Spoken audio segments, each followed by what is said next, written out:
এই ছাদটা ঢালাই করতে করতে ছিটে যে কত দূর পর্যন্ত গেলছে একটু ধৈর্য ধরে দেখেন। এই ছাদটা আজকে কমপ্লিট করলাম।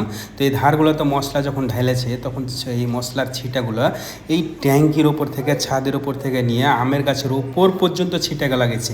কিন্তু সবচেয়ে আশ্চর্যের ব্যাপার হলো যে পাশের বাড়ির একজন মানুষও আসেনি, একটা মহিলাও আসেনি, বলেনি যে একটা পর্দা টেঙালাও, বলেনি যে কেন আসছে, বলেনি যে আসা যাবে না, কোনো কিছু বলেনি। আমি ঢাললাম ছাদটা। দেখেন তাদের গাছগুলো যদি খেয়াল করেন তো মশলা যে পড়েছে, তাহলে মাটিতে এই ছাদটার উপরে ট্যাঙ্কিটা দেখলে ভালো করে বুঝতে পারবেন যে কতগুলো মশলা গেছে। কিন্তু ভাই আশ্চর্য হয়েছি আমি যে একটা বারের মতো বলেনি যে কেন মশলা আসছে, কি একটা পর্দা টাঙাও, কি আসা যাবে না, একটা ঝামেলাও করেনি। আর আমার আপনার এলাকায় যদি হতো তাহলে ভাই এখানে পিটাপিটি ছাড়া কোনো কথা হতো না। পিটাপিটি করতো, এ বাড়ি ও বাড়ি দ্বন্দ্ব করতো, কত পুলিশ, থানা পুলিশ পর্যন্ত পৌঁছে যেত এই ঘটনাটা। কিন্তু আমি চিন্তা করে পাই না যে আসলে এরা কিভাবে বসবাস করছে আর আমাদের এলাকায় কিভাবে আমরা বসবাস করছি। এর কারণে এরা বেশি উন্নত। আর আর কিছু যদি নাই হতো তো অন্তত 1 ঘন্টা গালিগালাজ করাকরি হতো দুই পক্ষের, তারপর এখানে কোনো কাজ হতো।